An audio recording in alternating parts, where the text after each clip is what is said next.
We got our sister Christy Lewis is in the building. What's going on with you, Chris? She said it's Falcons Friday Eve. Yes, it is. Weekend is almost here. Rise up, family, rise up. You also, Jay in the truck, what's happening, big dog? Says what's up. David said I'm still undecided right now. Myself as well. I'll tell y'all what I think some of the CJ Henderson signing is I think some of it, or I think a significant part of it. You know, I've learned to start using the word significant now because it's such a versatile word. The word significant, you know, especially when you're speaking. Significant could mean it's such a variable in there. It could be 10%, 30%, 40%, you know, 60%. But anyway, I think a significant reason that we did sign him was for Kobe Bryant being injured. You know, as someone else asked earlier, which I think was Philip when he mentioned the depth part, with Kobe Bryant going down. Shout out to the Hawk Mamba. Also, y'all, speaking of the Hawk Mamba, shout out to everybody that follows the Atlanta Bird Gang Facebook page. If you're not following the Atlanta Bird Gang Facebook page, you're really slipping, man. You're really slipping, man. That's where most of the news comes from, man. And you know, we normally spit out a lot of content on the Facebook page, you know, not the group. Shout out to the group also, you know, actually join them both, you know, follow the page, join the group. It's constant content on there, but you know, we put out a lot of content on our official Facebook page. Yesterday, Kobe Bryant clapped that Kobe Bryant, the Hawk Mamba, clapped back at somebody on our Facebook page. He came in the comments and he clapped at somebody. I should have pulled it up so I could share it with y'all, but I didn't because I didn't think I would speak on it. But here I am speaking on it, so I should have pulled it up so I could share it with y'all. But basically what happened is we reported on his injury on the Facebook page, and someone commented. They said something like this guy is worried about Madden and he should be worried about his game. You know, I'm paraphrasing there. That may not be the exact quote, but it was something of that nature. And Kobe Bryant went right in the comment section and he was like, and look at you worried about me, laughing out loud. So Kobe Bryant with the clap back went straight in them comments and clapped on him. And, you know, y'all got to keep in mind, you know, this younger generation, again, I'm in my 40s, but this younger generation of celebrities and athletes, man, like they will clap back at you. You know, it's not like, you know, my generation of athletes or celebrities. A lot of times, you know, they may see something and they may not say nothing back about it. But, you know, the younger generation, they're from the modern technology era. So it ain't there for them to get in those comments and clap back at you like Kobe Bryant did. But for all of y'all who do follow the page or those who are new to the page, just go down the timeline and the report on Kobe Bryant, just go there and you'll see him in them comments clapping back. It was funny to me when I read it, you know, and I actually hit the laugh emoji when it happened. But beyond that, and get well soon, Hawk Mamba. But beyond that, you know, I think a lot of the CJ Henderson signing was a after effect of Kobe Bryant being injured. What extent Kobe is injured, I don't know. I really have no idea. Someone in the comment section, please educate me if you've heard anything, how long he is going to be injured or how long he will, you know, be sidelined. You know, hopefully we'll get him back soon. But I do think the CJ Henderson signing has a lot to do with that. You know, they want to have somebody in here to take those reps at camp and practice. Also, preseason games as well. And, you know, and if things work out well, you know, hey, maybe he makes the 53-man roster. Who knows? Going into this, do I think he will make the 53-man roster? No, I don't. You know, just being honest, just being transparent, you know, no salt thrown at CJ. But you never know. You know, if he gets in the camp and he starts balling, you know, and it looks like he's having a revival of his career, so to speak, hey, maybe he makes the 53-man roster, and maybe a change of scenery would be something that would be good for his career. That's what I'm hoping. Anybody that we sign, I'm hoping that they'll be the best player that they've been at any stop when they're with our Atlanta Falcons. So I think that has a lot to do with the signing. Hey, we got one guy down at the position, and we need another guy to step in and get these practice reps and get these snaps in the preseason, et cetera, et cetera, et cetera. So I think that does have a lot to do with it. But you guys, continue to let me know what you think as well about the CJ Henderson signing. And Jay in the truck says, Tidy, what do you think about the starters not playing in preseason? That's a great question, man. And that's one reason that's such a great question beyond the obvious question is that's been such a hot topic within the Atlanta Falcons community. As we all know, Raheem Morris has been pretty stern on not playing his starters in the preseason. He introduced that last year, when he was the head coach for his first year, and he's pretty much has continued that this preseason. And he's already come out and pretty much said, y'all, I hope y'all ain't coming to see Michael Penix tomorrow, because he won't be playing, unless you want to see him in a baseball hat. And don't expect Kirk Cousins to play also. I don't expect to see Kirk as well. But my thoughts on it, I have a complex opinion on that, Jay. It's a complex opinion, and I'm trying to think what's the best and shortest way for me to answer your question where it makes actual sense. So I guess I'll say this. Whatever the head coach at the time thinks is best, that's what I'm cool with also. Raheem Morris thinks it's best to sit his starters in preseason. I'm cool with that. If memory serves me correctly, when Arthur Smith came in here, I don't think he was playing his starters either. I was cool with that also. Now, when we dig a little bit deeper into the prior head coaches like Dan Quinn, it's a little bit different because even though Dan Quinn, it hasn't been long ago that Dan Quinn was a coach, this trend, which I think is going to continue, something that me and David Starks talked about also. But I think as the league progresses, you're going to see more and more head coaches sit their starters. So whatever the head coach at the time thinks is best for his team, his guys, I'm cool with that. Now to elaborate more on your question, Jay, as a fan, as a Falcons fan, I'm speaking as a fan, would I like to see my starters play in preseason? Absolutely. I'm a big time football fan, a huge Falcons fan. So I want to see Michael Penix get out there, and sling that rock. So for a few series, tomorrow night. I want to see Bijan get out there and juke somebody tomorrow night. I want to see Drake London, pull in one of them catches on somebody's head tomorrow also. I would like to see David Onyemata get out there and fight in the trenches a little bit. I want to see Jesse Bates maybe get him a pick six in a preseason game tomorrow. So as a fan, I want to see him. But do I feel it's necessary to play the starters? No, I don't. I don't feel like it's necessary to play the starters. And we are seeing more and more coaches adopt this philosophy. Notice, I think everybody would agree the last 2 years, the Detroit Lions have been one of the better teams in the NFL.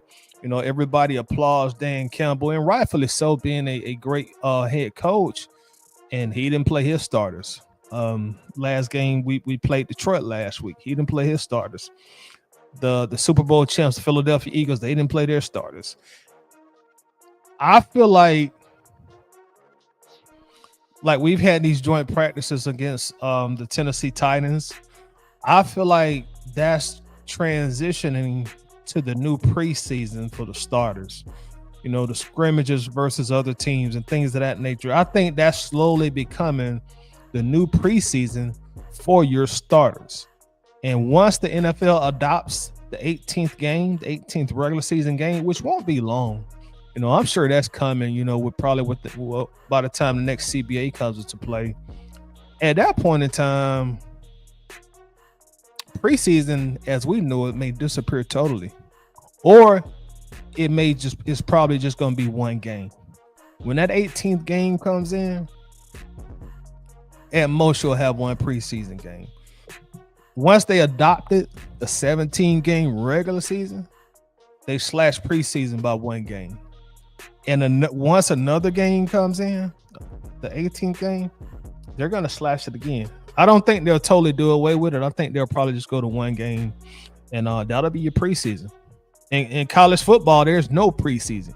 You better come out there ready. And Michael Penix spoke on that also. He mentioned that as well. He said, "Hey, in college there was no preseason. My job is to be prepared when it's my time to get out there and play football." So I know that's a long-winded answer, Jay, and I do apologize. But like I say, I got complex thoughts about that. I don't. Today's NFL, I just don't feel it's like totally necessary.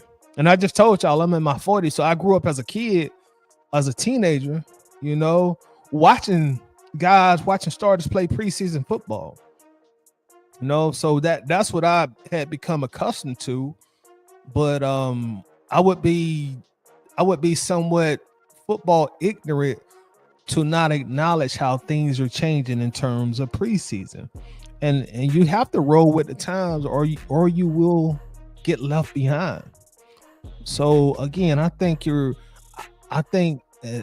as the immediate future comes to play, this is something that you'll continue to see. It'll become more common and more common and more common for coaches. Hey, I don't feel like my starters need preseason. We scrimmaged 2 different teams, during camp. I feel like my guys are ready.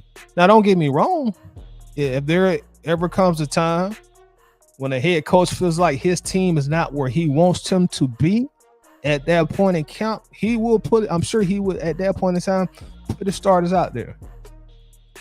And also, I knock on wood, I hope Raheem Morris does a wonderful job this year. But if we get a new head coach next year, and that new head coach says, "Oh yeah, I'm playing my starters preseason," yeah, y'all come on out to the bins, man. These boys are gonna be out here playing. I'm cool with that. I'm cool with that too. Because one thing about it, they see the players every single day. They see if their guys are progressing, if their guys are not progressing. They see if the guys have adopted the playbook and the scheme and whatever designs they got out there. They see them every single day. I don't see them every day. I'm just sitting here behind a microphone with an opinion of a person who's not at practice every day, who's not at the meetings every day. So if my head coach, is telling me, "Hey, guys ain't playing preseason," I'm cool with it. If my next head coach comes and say, "Hey, man, tired of these boys playing preseason, dog," I'm cool with that too. I will start really judging, whether that be judging in a critical manner or applauding in a positive manner once those September games start. September and then October, mid-October going into November. Okay, I got a better judge of what's going on. Then that's when I'll start swaying my opinions one way or the other once these real games start to get played. But during this preseason period, hey, let the coach do what the coach do. That's their job, So, Jay, I do apologize, man, that was such a long answer, but I did tell you that it was a pretty complex answer for me. A pretty complex opinion that I had in terms of the question that you asked. Philip Crawford. Just tell your quarterback to keep his hands to himself. Michael Penix said, "Man, I'm from Dade City, dog. I'm from Tampa, bro. You ain't about to disrespect me. I don't care if we at the bar, if we at the barbershop, or if we out here on this football field. You ain't finna disrespect me." Hey, yeah, but that's been a talk also, man, that Michael Penix, out there handling his business, man. In fact, You know, I did a video yesterday and I showed this, and I want to show it again today. I'm going to play this, and we're going to listen to Michael Penix talk about that fight and talk about that situation. So if you guys watched the video from yesterday and you have already seen this, hey, just be patient with me, bear with me. You know, because of course not everybody has seen it. So we'll take just a moment and take a look at this, if you guys and ladies don't mind. I'm from Tampa. I'm from Dade City. I'm from Tampa. It's a respect part about it. Like, we all playing, we all competing at a high level. But like when disrespect come in, it's like, all right, this ain't football no more. That's when it, you know, it turns into what it is. I don't remember what it was. I don't know how it turned. But it's just a respect level. We can talk trash. We can talk all we want. I'll never call you out your name. I don't want you to call me out my name. And if it do, we should respond the right way and not whatever that was out there. But things happen. It's football. It's a sport we all love. We compete at a high level, and things just happen. So they probably look. Now he is so right about that when he say this is football. Things do happen. Like, hey man, fights are gonna happen. Fights been happening in football practice, especially the initial part of football, but you know, before the real game started to get played, since the beginning of time, and they're gonna continue to happen. You know, football is a barbaric sport played by barbarians. You get all them barbarians out there in that heat, that testosterone, and it's a physical game. Hey man, some people gonna throw some hands sometimes. That's just what it is, bro. You know, ain't nothing you can do to stop that. But the thing about it, as long as it don't cross the line, and everybody that plays the sports, you know it's lines not to cross. You know, so if you out there, you fight for your respect, hey, fight for your respect. You know, that's still your teammate in some cases, like when teammates fight one another, or when players from other teams fight each other, like the Falcons and the Titans. You know, people came out there to see a football scrimmage and it turned to a battle royal. But long as lines don't get crossed, you know, don't cross no lines. You know, fight for your respect. Don't fight to injure the next man. Again, football fights, fight for your respect, but don't fight to injure, hurt, or harm anybody. As long as those rules get abided by, it's all gravy.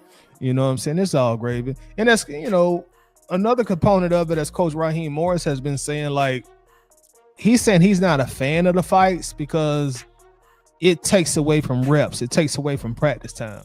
Now, I don't mind our guys fighting, but now you can't be fighting every day now. At that point in time, I turned to Raheem Morris like, bro, we can't fight every goddamn day now. God, we got to practice at some point in time. You know, but hey, man, the occasional, you know, scrap them up at practice, I'm all for it. Especially for the Falcons. You know, especially the Falcons. You know, the Falcons have been, unfortunately, notoriously known around a lot of NFL circles as a soft team for quite a long time. So, you know, whatever it takes to toughen these guys up and give them a edge. Hey, man, I'm all for it, man. I'm all for it. Now, as far as Michael Penix goes, I'm going to say this.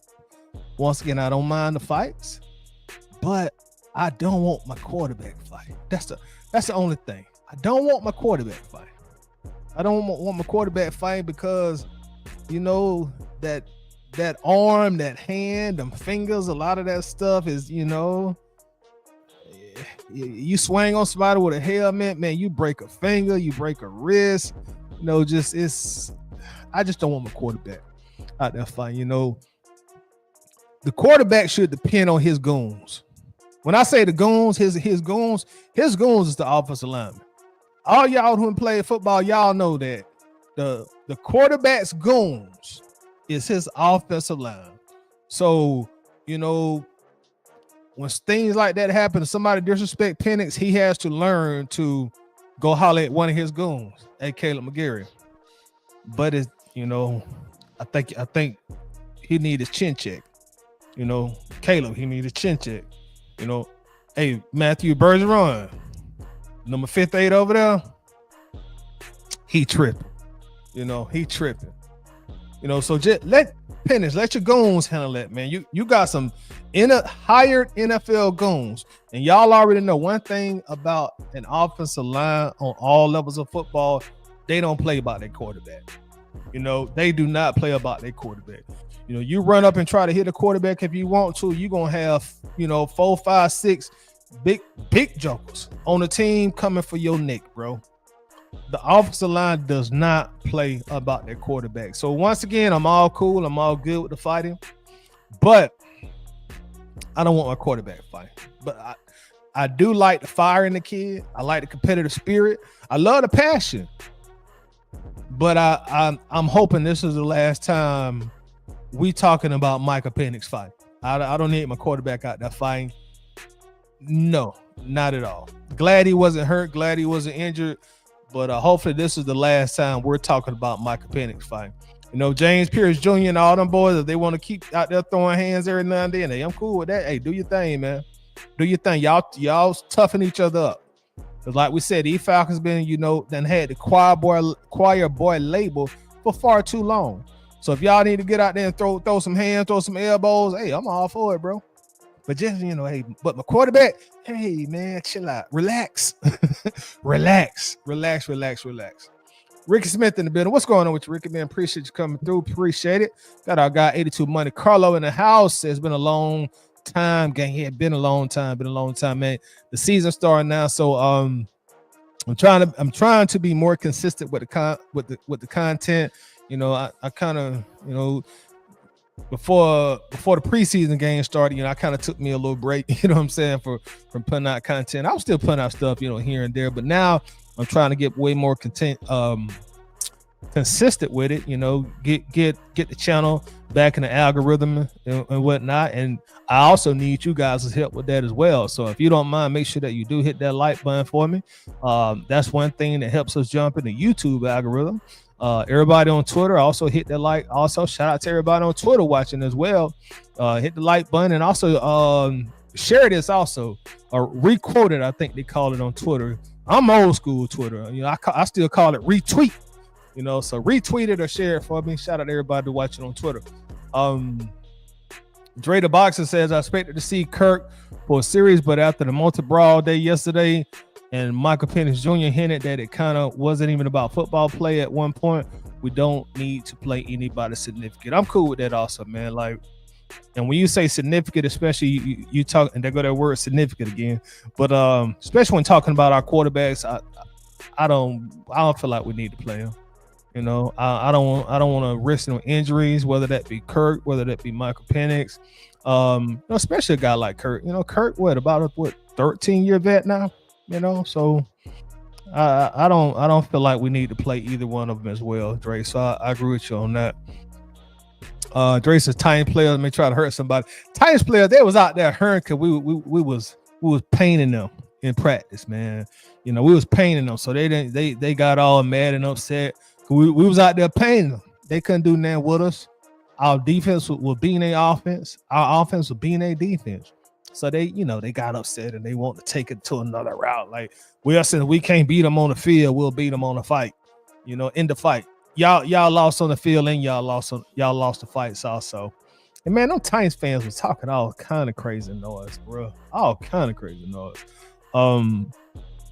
Jay said, yeah, I'm torn. I want chemistry for our guys, but I also don't want anyone to get hurt before the season starts. Yeah, exactly, bro. It's such a conundrum in the way, whether or not you want your guys to play in preseason football. Ricky Smith said, like he said, we all meant at the end of the day. Bingo. Keep that respect factor going. Phillips says, between James Pierce Jr., Hitman, Penix, and the rest of the Hellraisers, the tone is set for the season. That sounds like a wrestling promo, bro.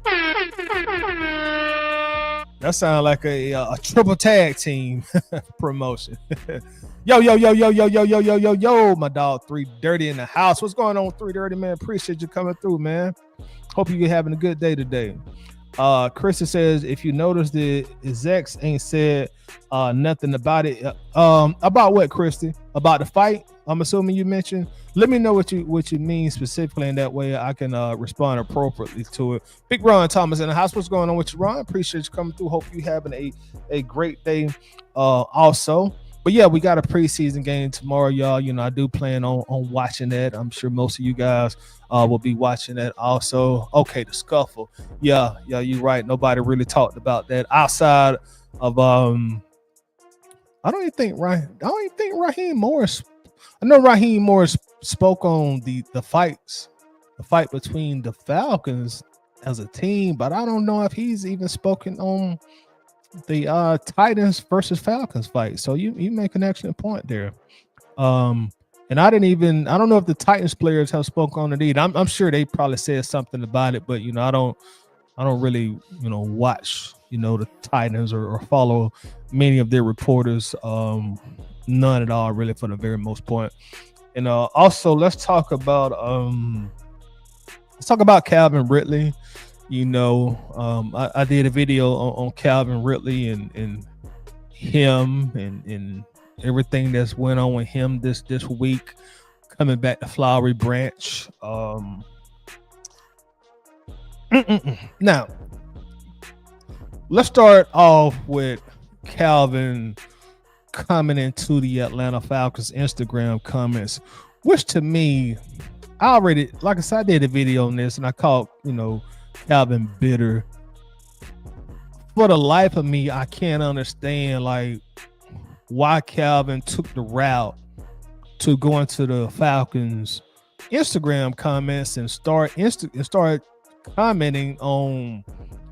He's saying stuff like, show the whole video, y'all a trip. It's like Calvin, why would the Falcons social media team show your highlights if you getting the better of AJ Terrell? Why would they do that? That's Tennessee Titans job, the social media team's job, which they did, because I did go check out their Instagram and they did have highlights of Calvin Ridley in there getting off and doing what he was doing against AJ Terrell. I don't even understand how Calvin doesn't see the correlation on how every team is gonna, sway the opinions and control the own narrative for their players, And I would hope Calvin does understand that. But the way he was going on in those Instagram comments is almost like maybe he don't understand that, Maybe he don't understand the Falcons are not going to show you getting the best of their player. That's the Tennessee Titans social media team should do, and they did do it. That's just like Drake London going into the Tennessee Titans Instagram comment section and say, hey man, show my highlights when I was catching them touchdowns. You know what I'm saying? Oh, y'all playing, y'all tripping, bro. I don't know, but I just really think that was bitterness on Calvin Ridley's part. Some people say, he wants to be back with Atlanta, and maybe he does, or maybe he obviously he still keeps up with the team. His emotions were high, or maybe he realizes, or maybe he thought when he left, oh man, they won't be able to replace me, and now he sees damn, Drake London bet me. They bounced back and they got them another one. Drake London bet me. Sure. What, Drake London had almost 1,300 yards last year, 9 touchdowns. Calvin Ridley had barely over 1,000 yards last year, about 8 touchdowns. Calvin. Drake London is better than you, bro, and he's younger than you. So you didn't think we would bounce back and get your replacement as fast as we did? Yeah, what we did, we did. And then I saw on Twitter he caught a pass, and then he went over talking to the fans, talking about, yeah, y'all remember me? Yeah, how could we forget Calvin? How could we forget Calvin? Mr. Sick Leave, you took about 12, 13 weeks of sick leave on us. How could we forget? You took them 12 or 13 weeks of sick leave.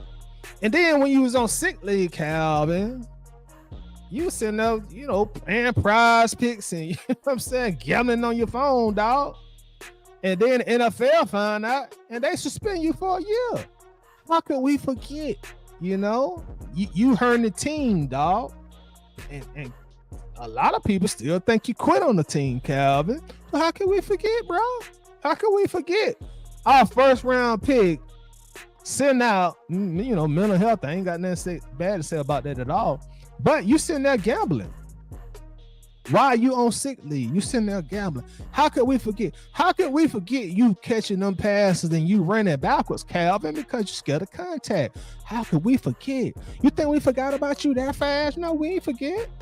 We remember you catching the ball and you going in reverse. Like, brother, go that way. Calvin catch the ball instead of going straight. He'll turn around like, bro, where you going? The touchdown, turn around, Calvin. Man, will you turn around and run straight? Calvin, how could we forget, sir? We do remember you, big dog. We remember you. Then the final day of the after we bust their ass the first day, the second day after practice, he telling reporters, and we won today. Y'all write that shit. We won today. Like Calvin, calm down, bro. You act like that's a playoff game. Y'all just beat us in. Like you bitter. You miss us. You miss Flowery Branch. You there's something about you that miss the Atlanta Falcons. It's okay. It's all right, bro. We can see through the antics. We saw through all the antics, bro. So, whatever, man. It's like whatever. Calvin really was he was showing his ass. That's essentially and basically what he was doing. He was showing his ass all week. And don't get me wrong, because when I talked about it, some people was like, "Oh, well, man, he really did cook AJ. He cooked AJ. Yeah, he cooked AJ." Let me repeat this again so it's very clear. Yes, he did. I saw multiple videos where he ran great routes, crisp routes, and he got wide open. And also let me continue to clarify. Calvin Ridley, when he was in Atlanta, and to some extent still today, one of the best pure route runners in the NFL. When he played for the Falcons, specifically, he was one of the best route runners that I've ever seen put on a Falcons helmet. Just pure route running. I'm not talking about athleticism and strength and power, because then you got to go to Julio Jones for that. But he ran better routes than Roddy, my all-time favorite Falcon player. He ran better routes than the great Julio Jones. I'm just talking about pure route running. Just pure route running, footwork, agility, cuts coming out the breaks, bar none. So with that said, it's really not a surprise that a very good athletic wide receiver like Calvin Ridley could win one-on-one matchups with AJ Terrell. Calvin, I don't think we surprised by that, bro. You was a first round pick, and we picked you when we still had Julio on the team. So we thought a lot about you. You came from Alabama, for the extreme vast majority of the time, Nick Saban ain't finna recruit no trash. You know what I mean? Like, so I don't think people understood like some of my disdain and other people's disdain with Calvin Ridley. It's not that we were blind to the facts that he was doing good work against AJ Terrell. We seen that. That's not the point. But why you feel the need to come and do all that talking and then come to the Falcons Instagram comment? That was the thing. It wasn't that what he was doing against AJ Terrell. Calvin Ridley was an all-pro in like his third year in the league. He was an all-pro. So that means he was one of the best wide receivers in the league in a very, very short time. I also think he had double-digit touchdowns like his first year. So Calvin was a dog. Nobody's surprised about that. Nobody's surprised about him getting loose and getting open against AJ Terrell. Now, I will say this, y'all can't say I'm trying to defend AJ, and maybe I am to a certain extent, but more transparency. Let's be honest. Let's be totally honest. And I'm not taking anything away from Calvin Ridley. But in real game situations, 11 on 11, when tackling is allowed, when them boys putting the pass on, that stuff he was running against AJ Terrell, that ain't going to work like that in real game. And that's not taking anything away from Calvin Ridley either. Because trust me, I know Calvin a dog. You know, I know that. I know that. I watch Calvin Ridley. My favorite college team is the University of Georgia. So I knew about him in college. You know what I'm saying? I used to like, God damn, this boy Calvin Ridley, he ready, dog. So anyway, but them zigzag routes that takes 6-7 seconds to get to the peak of the route in a real NFL game, bro. Like we done sack your quarterback by that time, bro. You ain't gonna have that long in an NFL game. Those drills that they were running, bro, there's no pass rush there. The quarterback just got time to sit in the pocket and wait till you get to the peak of your route. That drill really is a 2-on-1 drill. You got the quarterback and the receiver against the cornerback. That's a 2-on-1 drill, if we being totally honest. You know? That slant route that he got loose on, the middle of the field won't be that wide open in a real game, dog. That one of them linebackers gonna be right there. Boom. You ain't gonna just be able to, and I'm not saying that you can't complete a slant in the NFL because we see it multiple times a game, but it's not that easy, is what I'm saying. Somebody small as Calvin, and we already know Calvin don't like no contact because he run backwards. But in an NFL game, you think you just gonna run a slant and what, somebody ain't gonna sit there with an elbow? Boom. So that stuff won't get off like that in an NFL game. And that's not taking that away from Calvin Ridley, but that's not a drill that favors the cornerback. That's a drill that favors the wide receiver. Because again, he don't know what route you're running, and he don't got no help. There ain't no safety over the top to help him out.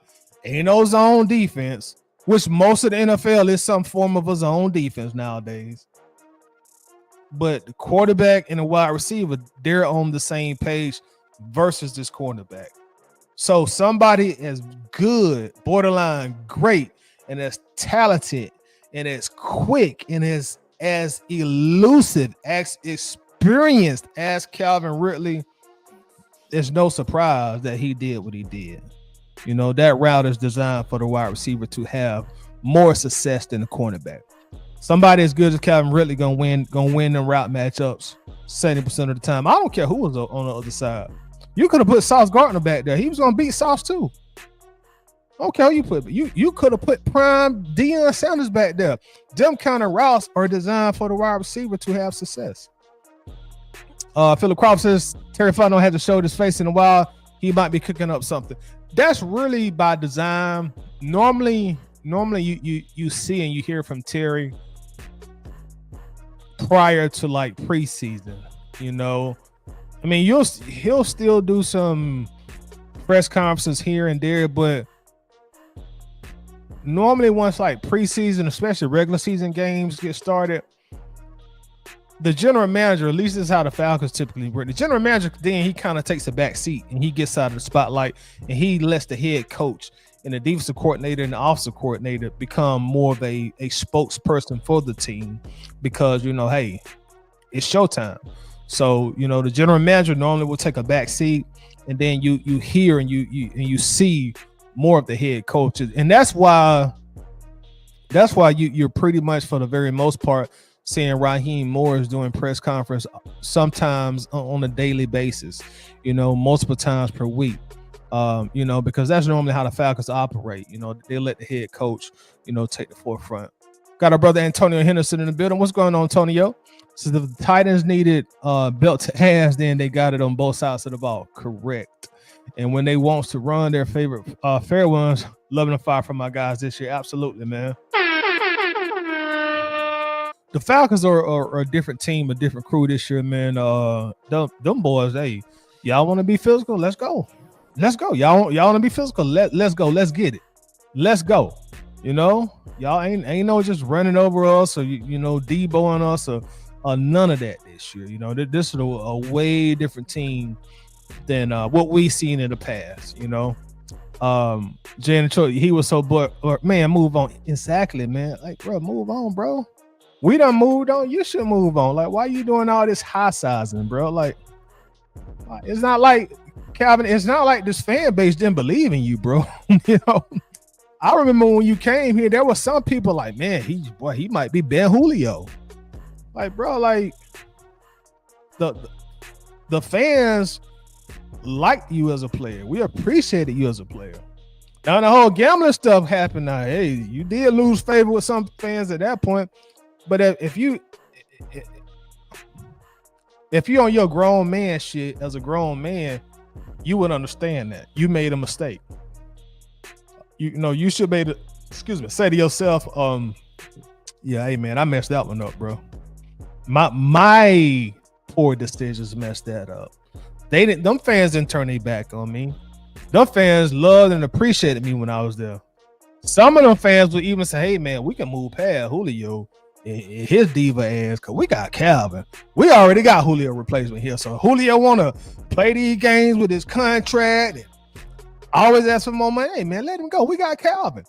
There was here go that word again. There was a somewhat significant part of the fan base that felt that way.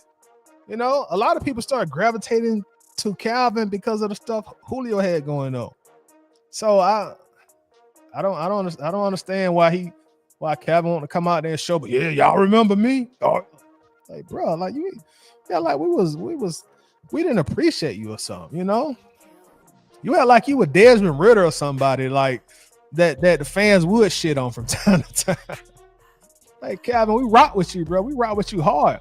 And then it had got to a point where most of the fan base were at a forget and forgive phase until you started that BS that you started this week. But it is what it is, you know. Hey, we'll see you again. We'll catch you on the schedule again.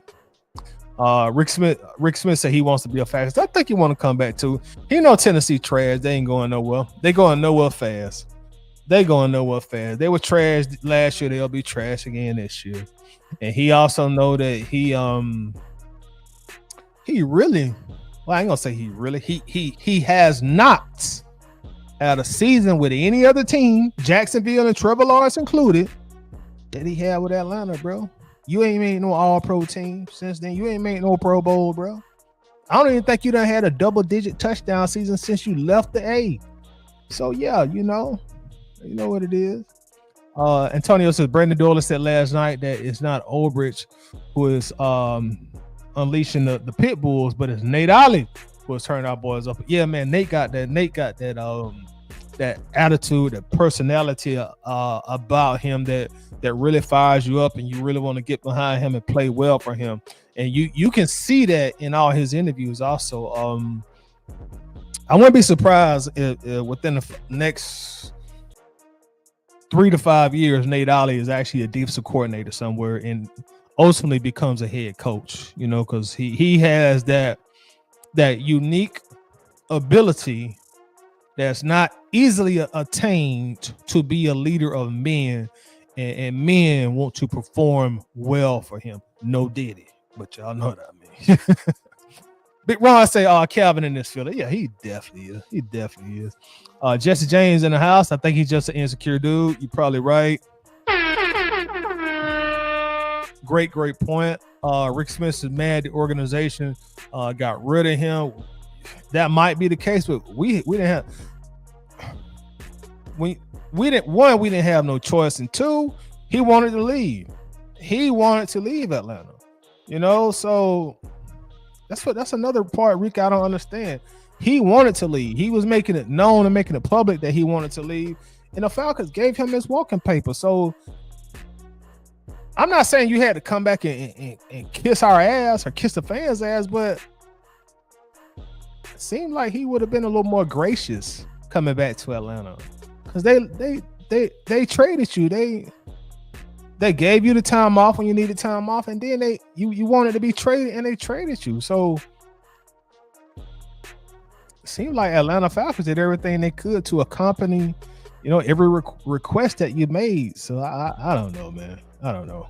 Calvin Ridley, he Tony really forgot he's no longer a Falcon and he was still used to us being on our highlight. Maybe so. To the point that he started crying and complaining that he was no longer on the highlight reel. But it's like, bro, like, wow. Dre said, nah, something else. He was here when we went down to Miami for 2 days. He wasn't yelling at Dolphin pages about highlights. He realized he made the wrong move trying to impress and leaving Julio. Nah, that what you just said is probably is on the correct path, Dre. That's called regret. Like, dang, the grass wasn't really greener. The grass wasn't really greener. Man, now they got this Michael Penix guy. Then you got Drake London, who's playing better than me. Man, they got Bijan back there. He probably like, dang, man, boy, I wouldn't mind being back in the A now. You know what I'm saying? So you probably right about that, Dre. And that's what 82 Monte Carlo said. He want to be back on the squad. Tony says, tell Calvin Ridley, let's bet. That fuck him up. Tell Calvin Ridley, let's bet on it. They don't win 5 games this year. And then he can go take another 6. Hey, man, you don't want Calvin to bet because, Calvin will take you up on that bet. As we've all seen, he will take you up on that bet. Ken88 say week 3 we coming, y'all. Who we play week 3, y'all? Y'all gotta excuse me. I don't have the schedule memorized, man. I'm getting old. I be having to Google our schedule. Who we play week 3, y'all? Let's see. Who do we play week 3? 1, 2, the Panthers. Oh boy, bro, Ken 88. But y'all Panthers fans sure been talking a lot of junk this year in the off season. Y'all boys must think y'all got a squad this year, man. I can't wait. I like the rival we got with Carolina Panthers. I can't wait to spank y'all again. We owe y'all for beating us the last game of the regular season, so we're gonna come out there. We're gonna demolish y'all, bro. Straight up, we're gonna demolish y'all. I kind of really see a sweep in the NFC South, man. Straight up. The only team I see that might can get a sneaker in the game is Tampa. They may beat us down in May possibility. They may sneak a in overtime victory down in Tampa. But Carolina and then the baghead Aints, boys. We gonna demolish y'all, dog. We're gonna demolish y'all. Day 2 practice was worse than their day 1. Do you mean the Falcons when you say that, Antonio? What's up, Jay Diaz? Says yes, he did. They also said, yeah, was hot Falcons fan. What's going on with you, Jay? Appreciate you coming in, man. Ghost Pepper's in the house. What's going on with you, Ghost? Been a minute, man. I hope you've been doing good, my friend. Just facts. How can we forget about Calvin? Shake him up. 7-11. Even backdoor little Joe picked up the cash flow. Then we playing Bones, and now I'm yelling dominoes. Plus, nobody I know got South Central LA. Today was a good. Hey man, don't take me back to the old school Ice Cube. Shout out to you, Ghost. Tonio also says they said outside of 101 really didn't do anything because of the coverage. That don't surprise me. Y'all know Calvin don't like no contact, man. That boy ain't never like no contact. Catch the ball and go backwards. Really did beat AJ for a T on 11 yesterday. Yeah, he did. And we said that, Jay. We admitted that. We all admitted that. Like, man, hey, he was getting the best of AJ, in some situations. Then, like you say, he had a long touchdown run. There was never a question of anybody.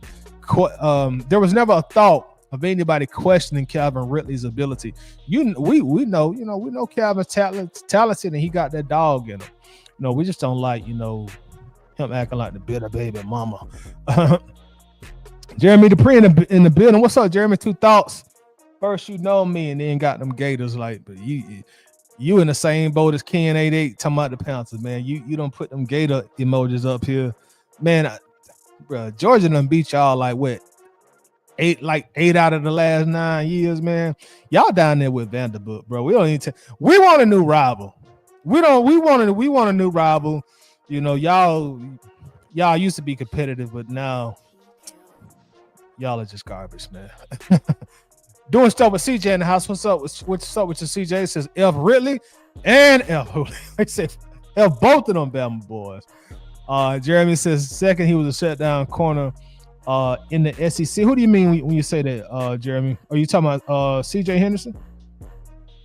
82 Monte Carlos have still got Hey man, hold on to the jersey, man. You know, you might need to do some cleaning around the house or something like that, man. You know, when you do your grilling, you need something, you know, to clean out the grill, you know what I'm saying? So hold on to that jersey, man.